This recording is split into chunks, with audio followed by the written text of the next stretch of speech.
So his wife comes to him and she's like, "When, honey, you've got 20 cars, you got a 6-car garage." He's like, "Yeah, absolutely, baby. I will get rid of them." She's actively negotiating a purchase for about a 20-car collection out of Florida. Tells her mom, he's like, "Well, I bought Subaru." And she's like, "You bought a Subaru?" He goes, "Not exactly. I bought Subaru." My wife would have heard me coming home with something stupid like, "Honey, you're never going to believe I bought a Pontiac dealership." My grandfather actually received the first speeding ticket in Cleveland, Ohio. So they were pretty supportive whenever you were into like the fast stuff. No, it wasn't, not at all. Are we still doing King of Hammers? All you hear is, "Wah, bah, bah, bah, bah, bah." I would stop, and I was like, "Why?" And he goes, "If you don't, you're not going to have much choice soon." This is kind of a controversial statement. As we've seen kind of a decline in masculine men in this world, we see a lot less of the working with your hands, working with the cars, building. People that don't have passions don't live full lives. Just wanted to give a better introduction before we kick off this episode.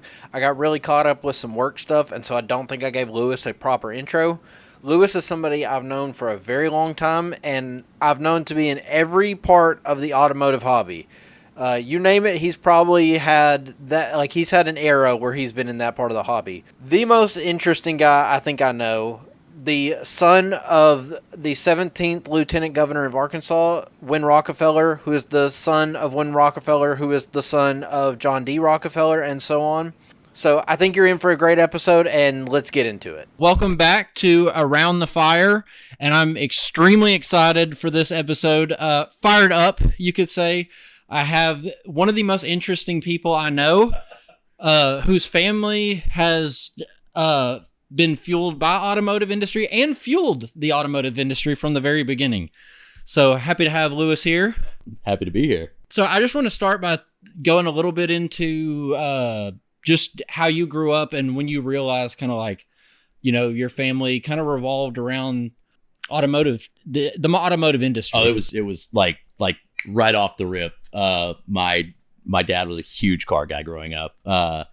Had a 91 ZR1. It was a Lingenfelter car. It was like super cool, man. I loved that thing growing up. Still have it, still love it. It's still a fantastic car. One of the craziest things I read it was probably about a year ago in a Motor Trend magazine, was that the C4 ZR1 will corner, pull, and stop as hard as a 2024 Nissan Z. And to me, that's neat because it's, you know, it's an old car. Like we look at it like it's a 30-year-old Corvette. Like, you know, we kind of look at it and we're like, that thing. But like when you look at it from the perspective of the performance that they offered, it's really such a great car. But anyway, so my dad was a huge car guy. Owned car dealerships and just loved it. And it's been generational. I mean, as far back as I can remember, my grandfather founded a company called Standard Oil, which later became Exxon, Esso, Mobil, all that. And I mean, literally, like growing up, I used to say gasoline runs in my blood. And and it just kind of was a family thing, like a familial hobby. My brothers all loved them. Growing up, I'll never forget my sitting in my mom's bay window at her house and watching my brother pull up in his K5 on like 40-inch tires and like 8 inches of lip. You know, it was like a total 80s truck, right? Had the big KC lights on the front bumper, the winch and all that. Oh, and yeah. And like super swampers. You know, you could hear it coming up the street from a mile away. And so there was just never an opportunity not to be a car guy. You know, growing up in the family that I did, everyone loved cars. We were always playing with them. There's one of the most prized possessions in my family is this painting of my brother and I walking through the yard with the Playmobil race car in hand, and we were never far from them. You know, I had probably 100 Hot Wheels. I still buy them. I bought one 2 days ago. J10 Jeep. You know, I've got a J10 pickup as well, and so we were just kind of always around the car scene. It was just my oldest brother had a first year bug-eyed WRX STI birthday present. My dad basically gave him a check and was like, "Hey, go crazy." Leonard over at the speed shop was like, "We can make this check go a long way, kid. We're gonna get everything we can." And I mean, it was like something out of Fast and Furious. You know, I had like the computer in the center console, had nitrous in the back. He had a custom set of one-off wheels made for it. It was a really beautiful, I think they called it Java black. It was like you look at it in the light, it would look purple and blue and stuff like that. Had the underglow, like was we would look at it and go, wow, like a rice rocket from the early days. But like, you know, that was really hot then. The import scene was really starting to take off. And It's so funny to look back at that time of what was cool. I love it. But it's interesting to me because as I get older, when I was a teenager, I was like, oh, ricers, like, I was just like, oh, that's gross. And now as an adult, I'm like, wait a minute, that was kind of cool still. Like, I still look at it, I'm like, that's cool. I like it. Yeah. Like, I still think it's neat. And you got to look at it as a sign, in the time period that it was popular in, and realize like, like these were neat cars, But yeah, I mean, just growing up, my dad collected AMGs. We always had sports cars around. We always had big 3/4-ton Suburbans. He loved Suburbans. Oh my God. He'd pack us in. We'd go to Colorado every year for ski trips. And like, he's got 4 sons, and like none of them could stop fighting for like 5 minutes. And instead of, taking a plane to Colorado, like, you know what I'm going to do? I'm going to pack all of you into a box and drag you across the country for 15 hours. And hopefully you won't kill each other or tear this car apart by the end of it. And somehow we always made it. And looking back, I'm like, wow, that was one of the greatest times of my life. But at the time I was like, we own a plane. Like, why are we taking this Suburban? Because it's cool. Because it's cool. And he had like a leather bomber jacket and cowboy hat. He was like, yeah, we're going on a family road trip. And like, I'm sure, we looked like the National Lampoon people in their station wagon, but like he thought it was cool. And looking back, I'm like, wow, that was really cool. I wish I'd appreciated it. I was going to say, yeah, it was cool. Yeah. Like looking back at it now, I'm like, that was sick. Like, oh yeah, that was awesome. Yeah. You said something about growing up and seeing your brother's truck out the window. That reminded me of growing up. My dad had a dirt track car that was always right outside of my window. And I swear they left the curtains open just so I could see it. And you can't imagine a better way to grow up. And it's funny to me. Like I grew up around like now we look at them, and again, it's one of those things like in the time, like now we look at them like, okay, like these are just kind of old cars. But like I grew up around a lot of like really cool sports cars, right? Like Dad always had the nice Suburbans and all that, but like, and he drove a pickup truck every day. Like he was as normal a human being as you could get, but like he had a decent amount of disposable income, and chose to exercise that by fueling his passion for cars. And so he collected cars like a lot of people do when they get to that age. And so we always had like a brand new AMG in the driveway, right? And of course, again, now we look back, we're like, wow, these cars are terrible. But like at the time, like, 400 horsepower from a 5.4 liter V8, like they were doing something back then, man. Bubble headlight Mercedes, had a 500E, the wide body, that they built in the Porsche factory. Yeah. And I just remember I'd go outside and I'd stare at him for hours. And I was just like, oh my God, this is so cool. Like the V8 rumble. And I was like, wow. And he loved customizing them. He always had, we had a G-Wagon with like a lift kit and a bumper, like a winch bumper and tire carrier and a roof rack and shit when we were kids. He did, not we did. But my mom hated it, refused to ride in it, which is hilarious because now she drives one every day and thinks they're the coolest thing on earth. But it's funny. My favorite car when I was a kid, and to this day, I still love it. It was my first car. Was a 1986 Isuzu Trooper 2 with a 2.2 liter turbo diesel and a 5-speed that made 65 horsepower new. And I thought that thing was it. You could not have told me there was a cooler car around. It was it. I grew up. We kept it on our farm. It was my dad's like fallout vehicle. Like it's got like no electronics in it. It's totally bare bones. And but my mom would take me in it. We went to the farm. My dad would go work cattle. He'd be out in the field working and everything, and windshield farming. But and my mom would take us and drive us around in it, and it was a stick. And I just remember watching her row through all the gears and just thinking like, this is the coolest thing ever. Like we'd go out in these fields that they're out pulling tractors out of these things that just floated across everything. And so I'm in high school. All my buddies are getting like brand new F-150s, brand new 2500, stuff like that. At the time, $60,000 trucks, which at the time was a ton of money for a new truck. And sorry about that. And I pulled up on my 16th birthday in this, I called it two-tone. What actually happened was half the paint faded and the other half didn't. Blue Isuzu, and to this day, it's still my favorite car. Yeah, I love that because I feel like every car person or every person with a vehicle interest always has that weird interest vehicle. And if you actually look into it, it's usually there's a story behind why that's the interest vehicle. But every car guy, their favorite vehicle is always some weird little something. And that's, for me, there was never just like a singular interest, like discipline. You and I were talking earlier, kind of being into the car scene. And how'd you describe it? You said something. I can't remember what you said. You've been into a little bit of everything, if that's what you're talking about. Yeah. And I mean, just kind of like,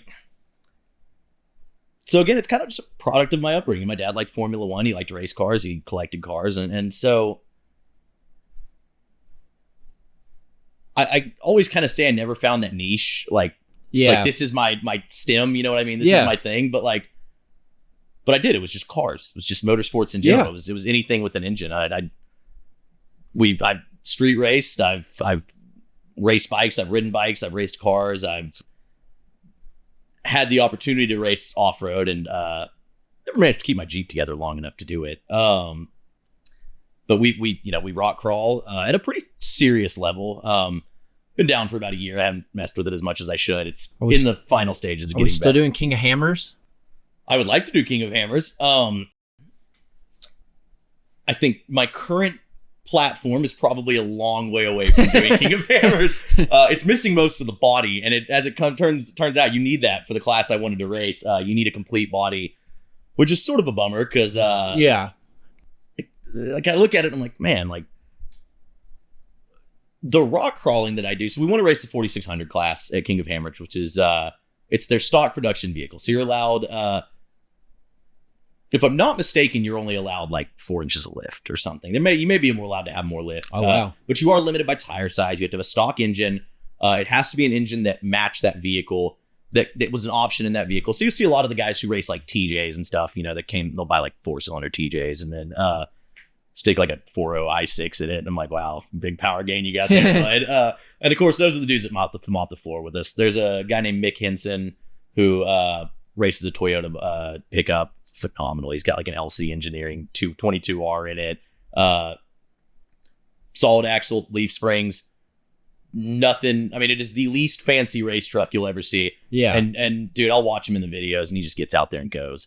And it's a lot of seat time, a lot of driver skill that makes that good. But so anyway, one of, you're limited to 35-inch tires, which is not really a big issue for me. I've been all over every off-road park I've ever been to on 35-inch tires. I don't care about the body much, and that tends to help. But you are required to have your front frame ends and things like that. And we really sat down and looked at the Jeep and just what it would take to get it class legal. And I actually probably should have done that before I put a new cage in it. Would have saved me some money. But as we looked at what it would take to get it class legal, and the realization was just it's so far from being class legal. We're really going to have to find something else. And my hope is wait 2 or 3 years till these Broncos start getting cheap. Although that hasn't seemed to happen and they've been out for 2 or 3 years. So maybe I misjudged that, but they've been impressive to watch, like King of Hammers. Oh my God, dude, these Broncos are so fast. Yeah. I think his name is John Riggs, Lauren Healy, I don't think Von Gittin races one, but Lauren Healy, has raced one, and they've got Fun Haver Off-Road. They are just phenomenal, man. The way they move through the desert, and the entire Bronco lineup. They've expanded into a lot of other classes, which hardly call them Broncos, like the 2 chassis cars, but yeah. But I mean they're all built around the theoretical Bronco architecture, and oh my God, dude, it's just insane. Like I watched King of Hammers when it first came out. I think it was 2013. I watched it on YouTube, and it was all like grainy footage. It wasn't good, you know what I mean? And we've watched it get better over the last 10 or so years, but really it hasn't. Like when it started, it was still kind of a raw thing, and it was and there were guys out there in really what I would call a hill killer buggy. These guys get out here and there's stuff that you would race out here, out in the Southeast and the Mid-South that they're not really race rigs, right? And they were solid axles, a lot of them still had coil springs. And now you've got these internal bypass shocks, these 2-3 bypass shock, double, triple bypass shocks, and your shock package for your car can cost as much as like a car now. Yeah. And they're on 40s and they're going 100 miles an hour across the desert. And 19-year-old Lewis could have never seen that being a thing. Like we'd watch the sandrail guys go like 85, 90. We're like, whoa, they are cooking. And now they're doing it over rocks. Like they're coming down hills at 2-3 foot drop offs, just flying over them. And the Broncos are just running the show, man. I mean, the entire crew over at Fun Haver, the Ford factory supported teams. I have just absolutely dominated for the past couple years. And I like that personally.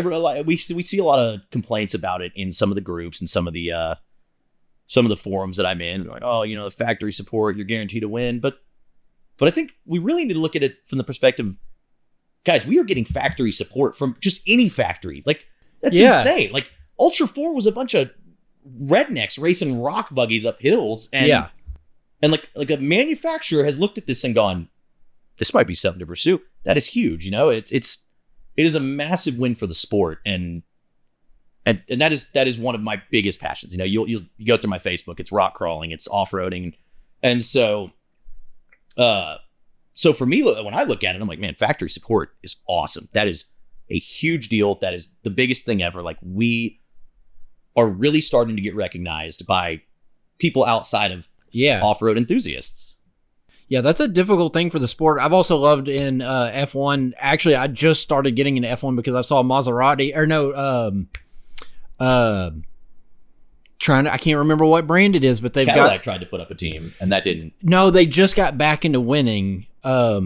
Gosh, I wish I could remember. It's a luxury brand. McLaren. Yeah. I knew it was an M. But I listen to them talk and like actually seeing a company that like is putting the racing. Yeah. Like, I mean, they're putting racing first even. So it's just very cool to see that kind of stuff. But man, sorry, what were you saying? I was going to say, I didn't want to take up too much time to talk racing. I did have one story I wanted to bring up because I feel like I remember this from your Facebook. Was it the Hot Springs Off-Road Park? Didn't you have a whole transmission you had to replace in the middle of a park of your Jeep? No. So that was not at the park. You're correct there, but it was not at the park. So my friend Ashton has some familial land out in the middle of nowhere, and it's a bunch of creek banks. It's mountainous and it floods during the winter. It's so cool. We'd go out there and wheel in the water, and we for about a year we just went out there all the time, cleared trails, stuff like that. And he said, guys, I think I found this new trail. He comes to us, he's like, guys, I found a new trail, blah blah blah. And I'm like, hey, if I break it, can I name it? Because like I got the cheater rig, bro. I've got the Rubicon, the automatic Rubicon on sticky, 39-inch stickies. Like it's a cheater rig, dude. It's so point and shoot. And he's like, yeah, man, sure, you can name it, right? And like, we hadn't even named a single trail yet. Like, I don't know why we were like, this is the one we're gonna name. And that was the first mistake. Yeah, the first mistake was giving me an incentive, no matter how ridiculous it may sound. And so Ashton and I trail it. We load the Jeep up, we take it on the trailer, we go out there with a couple of guys. This dude in like a pretty well built 4Runner. I can't remember his name. Double cased 4Runner, they're dual case 4Runners, got the Marlin Crawler doohickeys in it and all that. And I go out there and I get on the trail, and like the first thing I do, right, like I pull up to the first slick uphill I can get, do a burnout. Like, I got all 4 tires smoking. I've got a great video of it. And it's just like, all you hear is wah, pop, pop, pop, pop, pop, 6 straight pipe, right? And it's like the 3.6, so it sounds awful. It sounds horrible. But like just smoke blowing off the tires, it's terrible. That's probably why I remember it. I feel like that video is coming to mind. And there's a great picture of me like sitting in a creek. My hands look like I've been like slaughtering a pig, and I'm like, yes, and that was it. And I get about 30 feet, and I hear a crank like clacking noise, and Ashton goes, "Hey, buddy, you may want to stop." And I'm like, "No, I got it, dude. Like, I got it. Like, I'll just drag over it." Like, he's like, "I would stop." And I was like, "Why?" And he goes, "If you don't, you're not gonna have much choice soon." And I had managed to catch the cooler line from the transmission cooler, which is what I get for buying a Jeep with a tow package. That took the trailer hitch off of the day I bought it. The line that goes from the transmission cooler, the actual radiator, to the transmission had broken. And in my haste to get back from that, I managed to drag the pan over a rock and shatter it, which is totally on me. For whatever reason, I just never installed skid plates on it. And to be fair, like, I never needed one until then.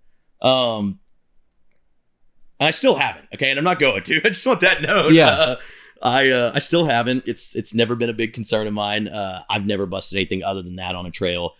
So we ended up putting a pan in it, putting a transmission line in it. Probably killed a couple hundred fish, pouring a bunch of transmission fluid down into it. And we did get to name the trail, although not because I broke it. It ended up being named Tranny Slammer. which we thought had a delicious double entendre in it, and so we just ran with it, and it's stuck with that forever. As far as I'm aware, no one's ever actually managed to finish it. I don't know if that's for lack of effort or just. So y'all haven't even finished it. I've never been back. No, man, my Jeep went down for the cage about about 6 months after that. The quick, easy cage project ended up kind of turning into like a full-blown refresh and rebuild that had been desperately needed for about a year. And man, after like 6 months of keeping this thing in the shop and working on it every few days, it just got to the point where I was like, man, this thing is this. I was tired of it for a while. I just needed a break. Thankfully, I had about a 2-year break where I didn't go wheeling anywhere, and so now we're back in it. I lent it to a buddy to take on a trip because I was like, hell, man, it's got to be driven sometime. It's been sitting there rotting for a couple of years. All the tires were flat, and he was like, yeah, I'll drive it. He drove it for a few months. He's like, I just need something to take out to deer camp. And I was like, man, you can take it. Like, I don't care if you get blood in it or whatever. It's a Jeep. You just wash it out. Yeah. It's got no carpet or anything in it. And there's plenty of holes in the body for you to just wash stuff out. He ended up passing away actually while he was in possession of it. And then immediately after, I was like, okay, the cage in it's been rolled a couple times. Like this needs to go through another rebuild. So we take it over to Chris Welch, who works over at Arkansas Racecraft, I think Arkansas State Racecraft. Ross Pilgrim's shop down in Dixon Road, phenomenal race shop. Some of the best fabricators you'll find, especially around Arkansas. Chris built me a top-notch cage, better than anything I could have ever built. And we've not gotten a chance to break it in yet. Chris actually took it for a wheeling trip, caught the oil pan, threw a new oil pan in. It did fix it and everything. But it was, funnily enough, seeing him wheel it was like, man, I got to get back in this thing. You know what I mean? And so I thank him a lot for doing that. Needs a couple little things. Axle shaft's got to be replaced. One of my RCVs was totally blown out. The bell in it was just ruined. He had a stock shaft, like a stock U-joint shaft he threw in there, and kept going for his trip, and I just haven't had a chance to swap all the parts back onto it. RCV, great company, warranted it as they always have, which is insane because I have broken like 5 of their shafts, and they just keep sending me new ones, and I'm just not going to complain. Yeah, for sure. I'm not going to look a gift horse in the mouth. I don't know why they keep doing it. They're a great brand to work with. I've loved them. But yeah, so they sent us a new one. We stuck it in the shop, and the weather's been nice, so I've been riding the bikes a lot lately, and that's just kind of been my thing. And now it's getting cooler. It's kind of fall season. It's time to go wheeling again. So I wanted to go back to the story you were talking about your dad, and I wanted you to tell the story about the automotive museum and kind of a little bit how that came about. So my grandfather similarly grew up in a family that was car crazy, collected them, things like that. My grandfather actually received the first speeding ticket in Cleveland, Ohio, for doing like 12 miles an hour in a horseless carriage, but loved it. And even before he had cars, before cars were even really a concept for most people, even for the ultra wealthy, he had a 2-seat horse-drawn buggy, which we would now consider like a coupe. And he would race people up and down Euclid Avenue in Cleveland, and like challenge them to races in his buggy, and like just whip these horses to death, running them up and down the street, and was speed crazy. Loved them. His company would go on to sponsor, God, I mean, you can't watch any racing show or any race, any old race, no Formula One, no Le Mans, no NASCAR without seeing an Esso or a Chevron or a BP or a Exxon or Mobil somewhere in there. Or even, in a lot of the older stuff, the standard, the Pegasus was still in a lot of it before they broke that up. And it was just a huge thing for him. He loved racing. And so getting to see his company carry on that legacy was a big thing. But his son was similarly interested in cars and collected them, although he leaned a lot more towards the luxury cars, as the son of John D. Rockefeller tends to do. My grandfather was not so picky. He was pretty much into anything. And he'd collected this big collection of cars, and his house had like a 6-car garage, right? And like at the time, that was a big garage. Most people didn't have a car or a garage. And his wife kind of made a fuss about it. So you got like 20 cars, and well, hold on. You said there was a specific car that was sitting out front. Yeah. So the Tucker, right? So if you know anything about cars, Preston Tucker is like one of those just hallowed names. He built this incredible Tucker 48. And my grandfather ended up with, and I may be wrong about this, I'm almost certain, it's been like 6 months since I've thought about it, 1029, which was Preston Tucker's personal car. Bought it from Preston and drove it, loved it. It was a great car. And he drove it for a while, and it was just, at the time it became kind of a used car. And we look back at it and we go, oh my God, a Tucker, a used car. But, like we have used cars now that we'll look at and go, this is nothing. And and in 10 years we'll be like, oh my God, those were sick. And so anyway, so he gets this car and he sells it to James Brown's manager, the singer James Brown's manager. Wow. And the legend that follows it has kind of always gone that James Brown didn't want him to know he was buying it, but he had a thing for it. And so he got it and kind of straw purchased it. Not straw bought it, but, through a buying agent, sort of. And a few years later, they come back to my grandfather like, hey, do you want to buy the car? And my grandfather's like, what do you want for it? And I'm like, $8,500. He'd sold it for like $3,500. Like, I'll never pay more for a car than I sold it for. That's ridiculous. 2018, it went at the auction for $1.8 million to a gentleman named Mark Lieberman, who is, I could not have found a better person for that car to go to if I'd looked all over the earth. He is the premier Tucker expert in the world. He runs the Tucker Club, the Tucker Registry. He's restored a bunch of them. He restored 1030, which was, I believe her name was Martha Tucker, his wife's personal car, which is currently at the Peterson Museum. I've gotten to lay eyes on that. It's like, it's one of those things where it's like, this is history. But anyway, so he buys it. It's Preston's personal car, and he's like, I've got to have it. And so he is restoring it. It's in the stages of restoration, and just incredible the work he's done to it. But so the car, when my grandfather sold it, was being used as kind of a runabout. So they had a farm on Pettigene. We still have it. And they would travel to Little Rock for groceries because at the time there weren't really any big towns near there. And so they would use this car to just like drive to Little Rock and back, or like, run errands. And it was like all ragged. The, paint was all ruined. It was just beat to death. Right. Yeah. And, so his wife comes to him and she's like, "When, honey, you've got like 20 cars, you got a 6-car garage. Like, we got to get rid of some of these." And he's like, "Yeah, absolutely, baby. I will get rid of them. We'll find something to do with them." And he's saying this, and as he's like promising her that he's going to get rid of all these cars, he's actively negotiating a purchase for about a 20-car collection out of Florida. And so I suspect that he was like, "Man, I've really got to double down on figuring out what to do with these now," because the wife's mad. And so in 1964, he designs the Museum of Automobiles, which is, in my opinion, the Mid-South's premier automotive museum. Barber is probably the better has a motorcycle collections out of this world. But in the Mid-South, there's just, you got the movie thing up in Missouri, but like, unless you're really just into movie cars, it's a fantastic museum, but it's not my thing because movie cars aren't my thing, right?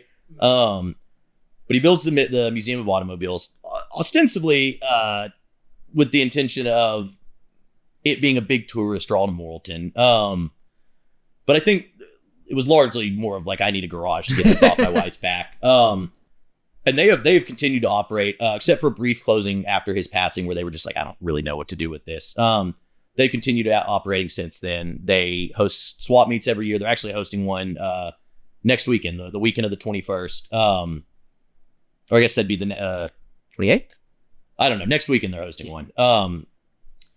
And it's fantastic. If you're a classic car guy, you have to make it. They host one Father's Day weekend every year. If you're into military cars, they hold a big military swap meet, Jeep Sparts and things like that. They do like 5-ton truck rides through the woods. It's super cool. But they have a phenomenal collection. There's a 39 model Packard with 62 original miles that belongs to my older brother. Another Packard that belongs to Mae West. There's one of 4 Creeders popcorn wagon. It's like the original fair food truck, it's got like the lights all over. It's super cool. And at the time of its building, they had a tire plant in it. And a few years ago, me and a buddy of mine actually tracked down a Model A pickup that someone had put Pettigene mountain tires on. And so we we bought it for the tires. Now we have them hanging, display piece. The truck is long since rotted away. It's been pretty junked. It was pretty junked when we bought it. But it wasn't even worth saving when we got it. But so he builds this museum, and it's beautiful. You walk in and it's row upon row of collector's cars. Elvis had a couple cars in there, or we have a couple of Elvis's cars in there. And it's sort of this historical like trek through cars. So you start at one and you walk all the way through to the other, and it's just everything from a Ford, I can't remember what they called, Ford Runabout. It's 2-seat. You steer it with like a rudder in the middle. Probably a single cylinder 3 horsepower engine that went 10 miles an hour. Up to a DeLorean. There's a lot of my grandfather's cars still in there.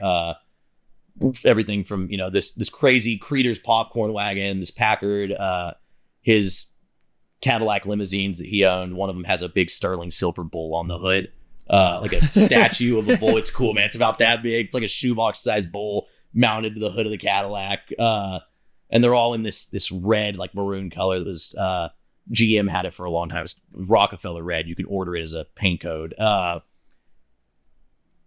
so it's just kind of descended through, right? My dad again was into car collecting, and in the 70s, my dad had kind of come into his own as a man. His father passed in 72, and he realized, he came into this inheritance he had and a legacy and all that. And he thought, well, I need to build this. And so he got into a dealership. It was the bottom of Cantrell Hill. It was Rivers. It was Little Rock Luxury Motor Car. Riverside Motors was the original name. It was like luxury cars, and it had a Porsche, Audi, and a Mercedes dealership. And to this day, I'm still upset that we don't have a Porsche franchise. Although we've just gotten one in Little Rock, I'm thrilled about it. Indigo Group, I'm hoping keeps it. I hope it stays around for a long time. Maybe they'll get sick of Little Rock and we'll end up with it. That'd be cool. But Indigo Group, I've heard nothing but good things about them. They've got just top drawer sales crew up there and service crew. And so I'm excited to have Porsche in Little Rock. But anyway, so he has Porsche, Audi, and Mercedes.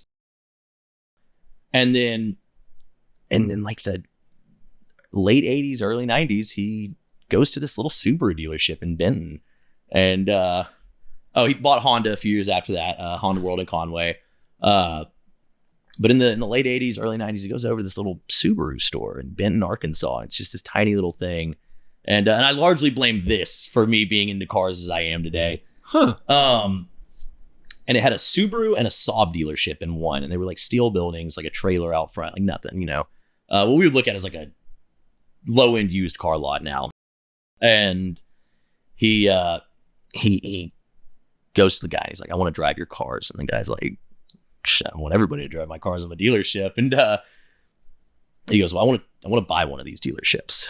The guy's like, sure, dude. Whatever. He's like, all right, whatever, dude.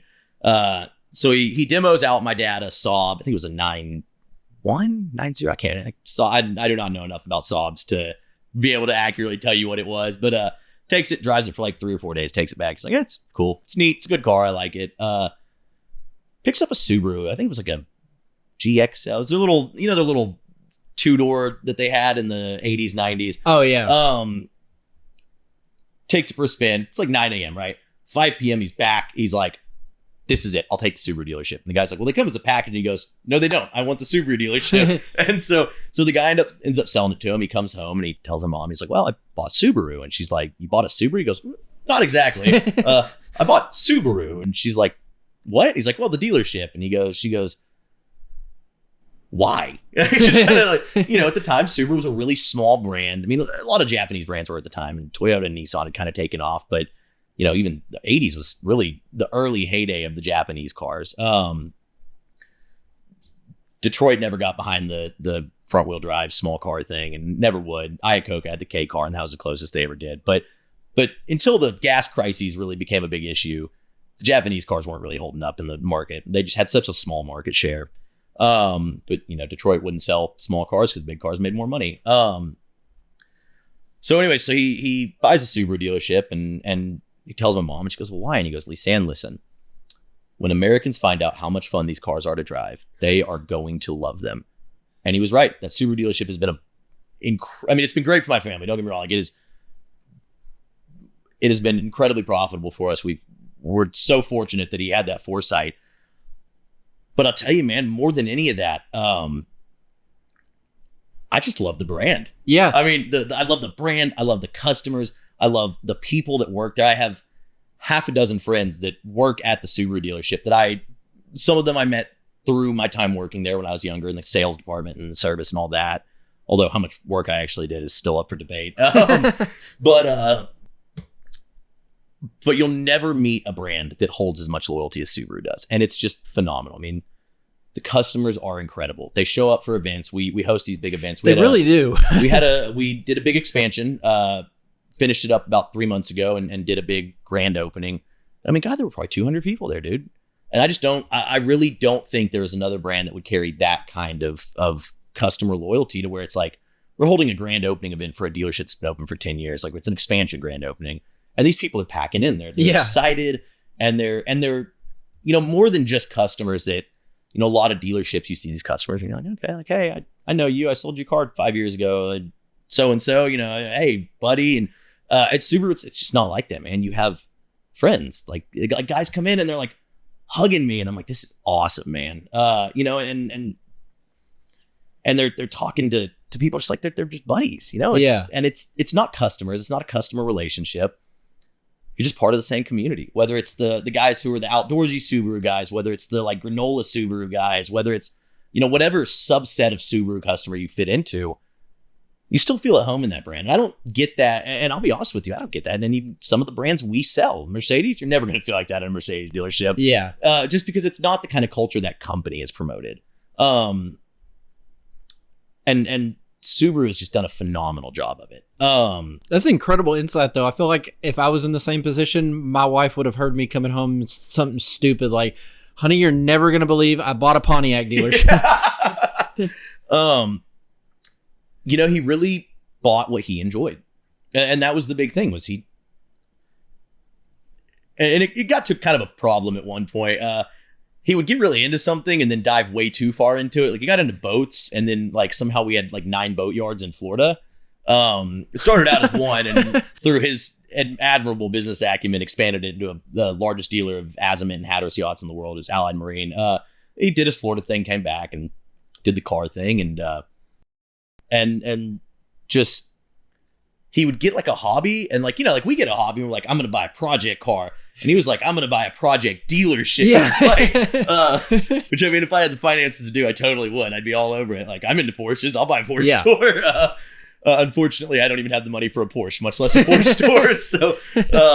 So still working at that one. But he just really had an intuition for what people would like. And it was never based around like, these things are going to be so profitable or these things are, the margins on these cars are great. It was just really around the like, this is cool. Yeah. And it worked so well. Yeah. It's weird to me. You don't see any brands. I mean, Subaru is an example, but like, you don't see any brands that really capitalize on that. And then when they do, they sell well. So it's like, I don't know why we don't go back to that. Fun cars always sell because there's always a group of enthusiasts who are interested in doing it.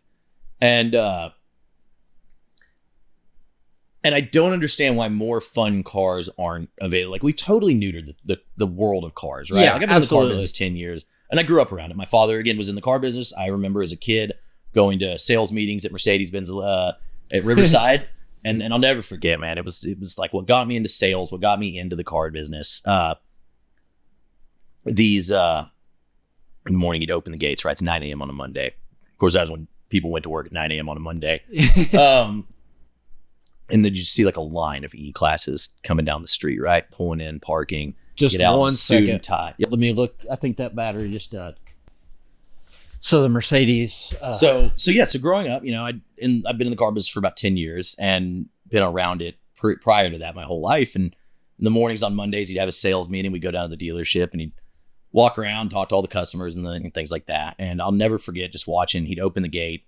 And Steve Roscoe would open the gate, or Jesse Munn, the manager, phenomenal guys.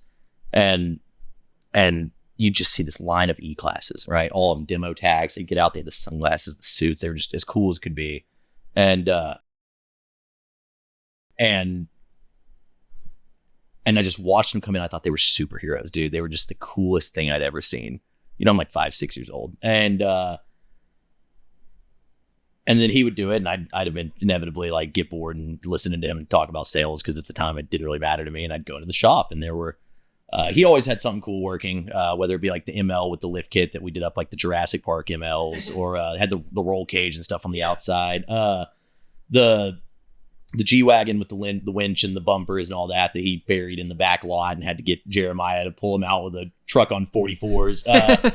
You know, whatever it was, there was always something cool going on in there. And I'd go back and I'd talk to these techs, and they were incredibly kind to the annoying little boss's kid, and would kind of walk me through what they were doing. And it just really fueled that desire to learn more. And I mean, growing up, I'd take stuff apart and I'd put it back together, and it would just never worked right. I still do that, actually. I still take stuff apart, but it never works right. Yeah.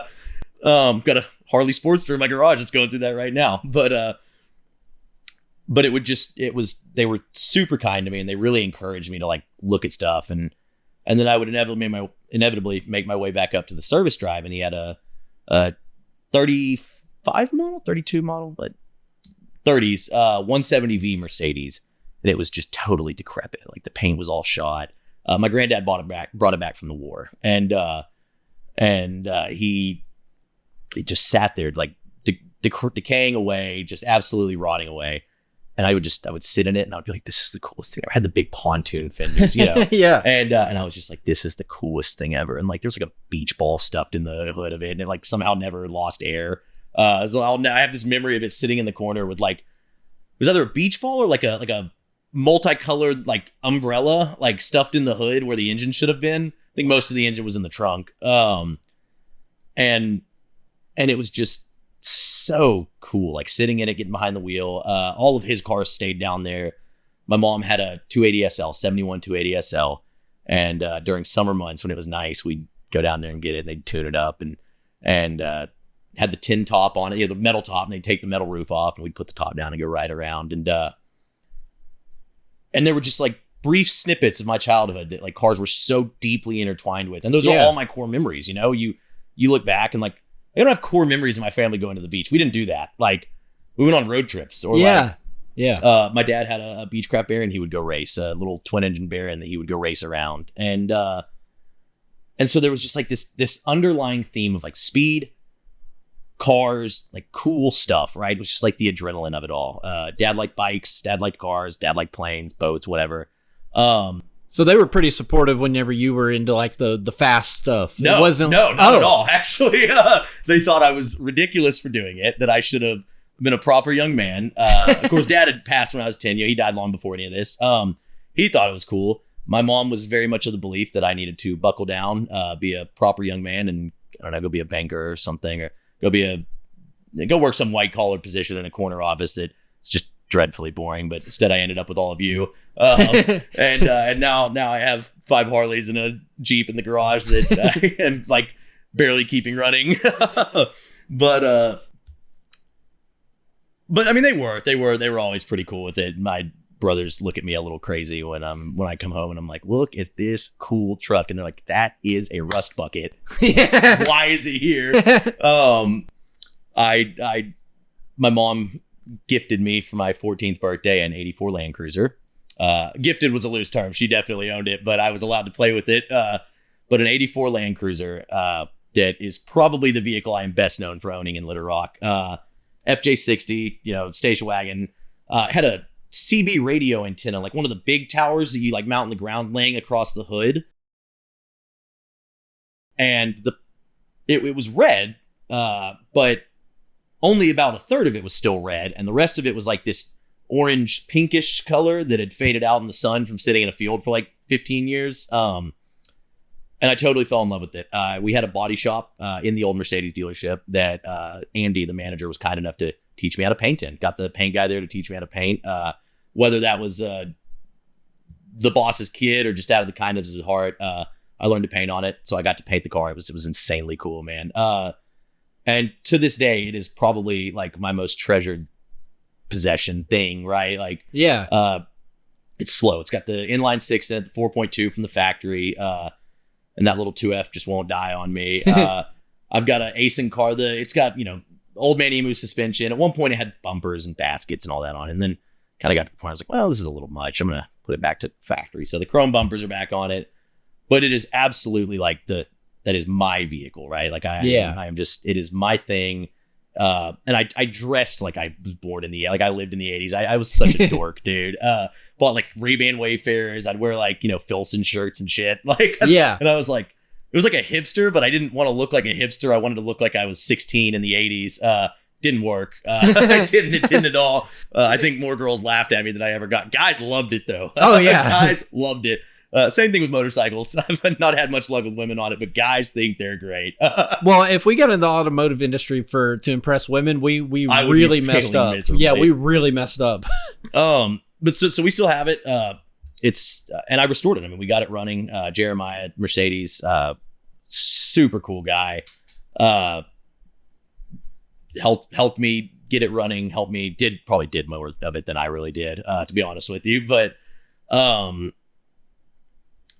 it was such a phenomenal experience getting to restore a car as a young man. I think it's something every young man should do because we get a lot of teenagers now who don't want to drive cars or don't have any interest in an ICE car. They want a Tesla, they want an EV, and there's nothing wrong with EVs. They're going to be a part of the industry, whether you and I like it or not. So we might as well embrace it, right? And there's a ton of performance behind it. Like we can look at it and go, wow, there's great performance there, and especially in some of these higher end cars, a lot of these companies have pushed wicked cool EVs. But I like a carburetor, man. Yeah. I like messing with them. I wish we could have stayed at least a little longer in the hybrid. I feel like the hybrid, as far as the performance of, you can't even feel a shift. Yeah. Like I feel like we got there and we were seeing all these cool stuff. So ready to go on to the next step. Yeah, and they were like, well, let's just throw out gas. Yeah. And everybody says that. Everyone's like, oh, EVs are taking over, but I don't think they are. I don't. Yeah. They were a big trend, especially during COVID. You saw EV sales skyrocket. Oh, yeah. But that's because there were no other cars left. I mean, you just had to. Like, you wanted a car and you didn't need to commute and you just justified an EV to yourself because you're like, oh, this will work. But I don't think that the ICE engine is going anywhere. And we've seen that in brands like Porsche and Mercedes and even like, mainline brands, not just Highline and Superline brands, but even brands like Toyota saying, hey, look, we're not doing the EV thing. We'll do it. We'll mess with it. They have the Crown. Yeah. I guess whatever. It's an EV sedan. Doesn't do anything for me. But to say, look, we'll bring it on. We'll do the stuff. But let's not get away from EVs. And of course, the same year they dropped the GR Corolla, which is apparently also an external combustion car if you go too fast on the interstate. But the tires aren't. You built a sports car that goes 120 and then added a free track day in, and the tires aren't rated to go over 80. All right, but we've seen a big pushback from the manufacturers saying, look, people want them. Like these cars aren't just a fad. These EVs are cool, but people still want ICE cars. Mm-hmm. Mercedes I think had committed to zero emissions. Well, zero tailpipe emissions by maybe 2030, and that's been walked back. Porsche did the same thing, although they are exploring a lot of other options to keep ICE in the industry, where biofuels, hydrogen cars, things like that. So there's a lot of money being pushed around hybrids and ICE cars that I don't have any doubt when I say they're here to stay. They are still going to be a part of the car scene for a long time. The problem for us is going to be pushing the next generation towards it, and it's little things, right? Like you see these guys and they ride around their Lamborghini and a kid looks at it and they get all excited. And it's like some tech bro that doesn't know anything about the car. He just knows it's a Lamborghini. Yeah. He like looks at the kid, and so I was riding around a few days ago and this kid on like a bicycle came by and he had like a X Games motocross helmet on. And he's like, whoa, a motorcycle. And I'm like, you want to get on it? You want to sit on it? You want to rev it up? Like, whatever. What do you want to do, man? Like, let's explore this thing. They did 10, 15 minutes of it. And the mom was like, all right, we'll get out of your hair. I'm like, you aren't in my hair at all. I'm happy to do it. He leaves. My buddy goes, hey, man, not to say anything, but what was that? And it's, for me, that's the next generation of my hobby, of my passion. Yeah. And how can I say that I'm passionate about this sport? How can any of us say that we love this sport if we're not supportive of the next generation of people who want to do it, almost to the point where we're kind of pushing it on them? Because I have a fear that a lot of them kind of go, well, I don't have anybody that likes cars. As we've seen, this is kind of a controversial statement, as we've seen kind of a decline in masculine men in this world, we see a lot less of the working with your hands, working with the cars, building things by yourself, building things with your hands. And unfortunately, that translates down to the next generation where they go, well, my dad doesn't really care about cars. And it's like we spent this whole time talking.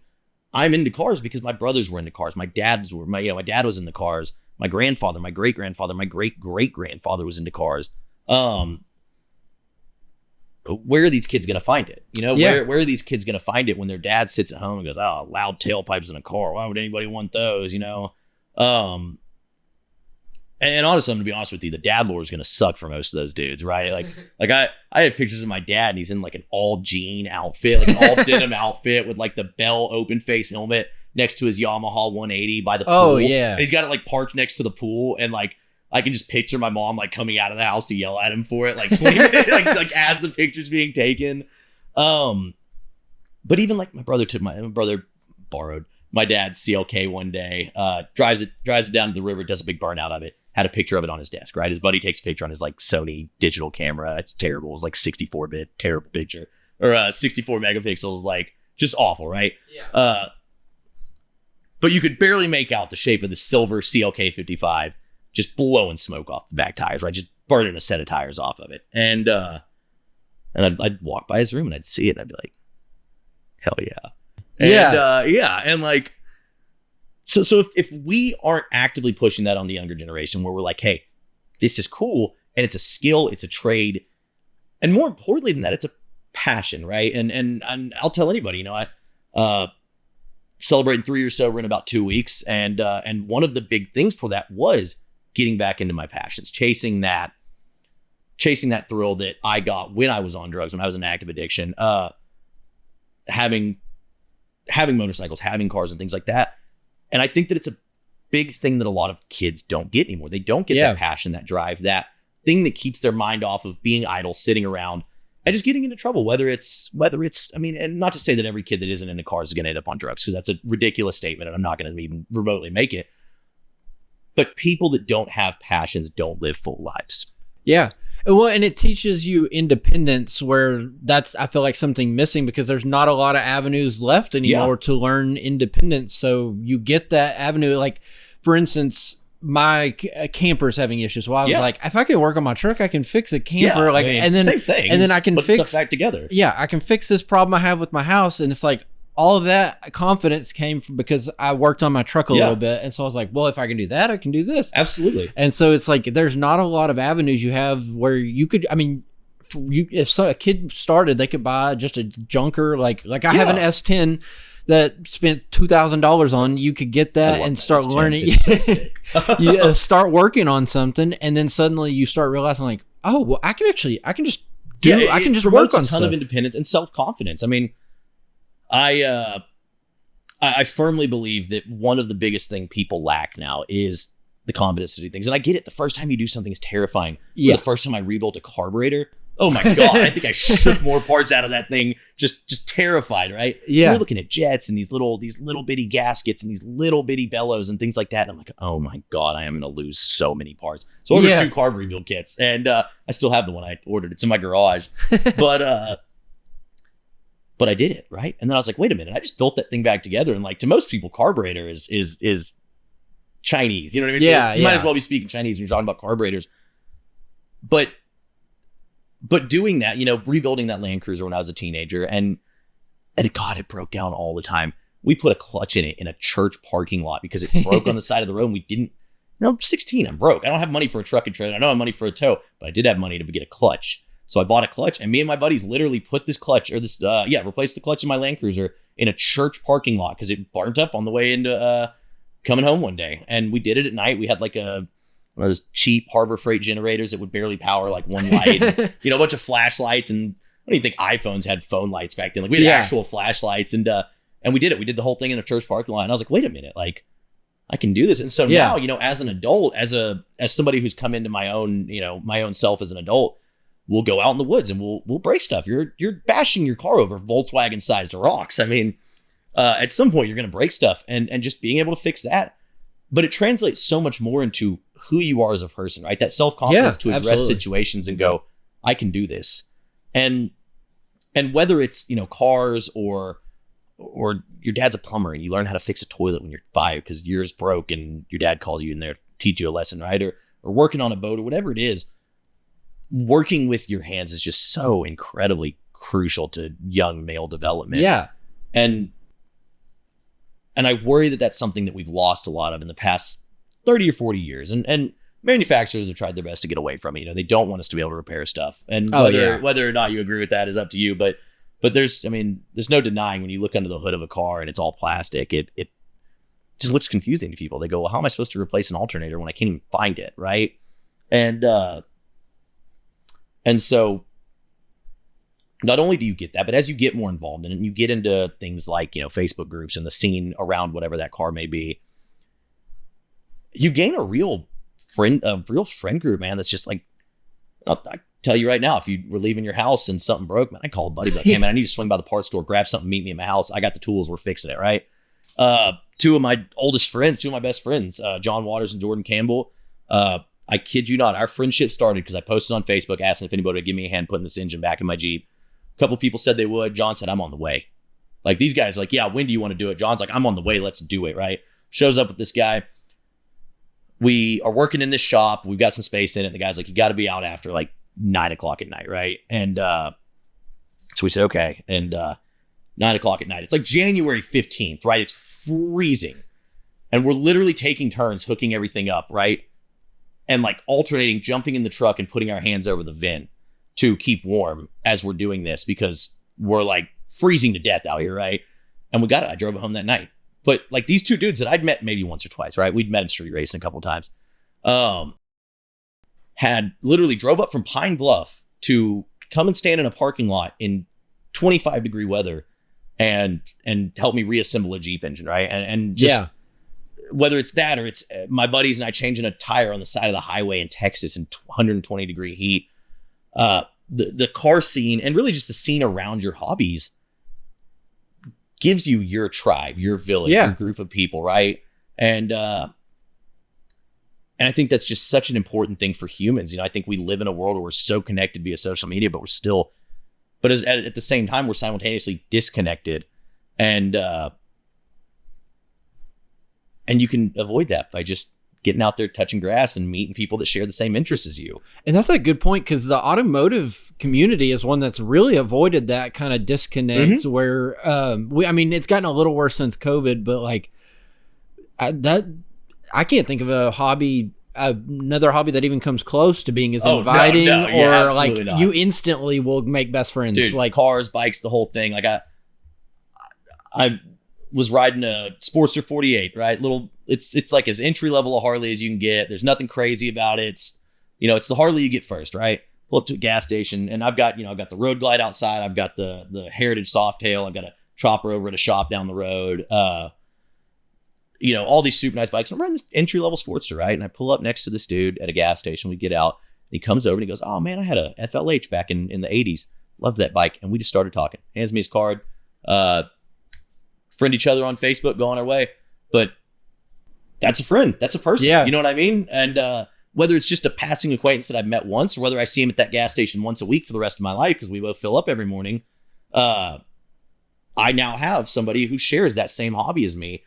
And it's just so incredibly inviting. I mean, you go to car meets, like there's always going to be your trash talking and import this, muscle that, Mustang this, Camaro that, blah, blah, blah, Porsche this. But it's a family, dude. I mean, I shared something on Facebook the other day talking about it, about how incredibly grateful I was for the family that I had through the car scene because, when I was at just horribly low points in my life, I mean, these guys came and picked me up, when I was really on the down and outs, these guys bonded around me, grouped around me and said, no, you got this. Like, let's get through it. Whether it was like a single act, fixing something in a parking lot or something and them being there. And even if it was just them drinking beer and watching me bust my knuckles fixing it or me drinking beer and watching them fix something I was vastly overestimating my ability to fix.